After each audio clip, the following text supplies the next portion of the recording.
Tips kumpul duit kahwin RM70,000 dalam masa 3 tahun. Video ni khas untuk korang yang nak kahwin tahun 2029. Save dan share video ini supaya tak hilang. Ajak pasangan tuan-puan untuk sama-sama menabung emas supaya matlamat lebih mudah tercapai.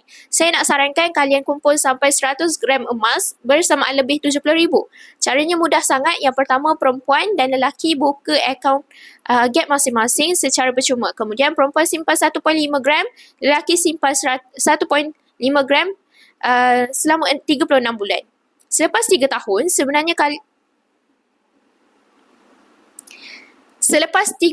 sebenarnya kalian dah ada 108 gram emas bersamaan lebih RM70,000. Jadi, boleh gunakan duit tersebut untuk jadikan mas kahwin ataupun hantaran.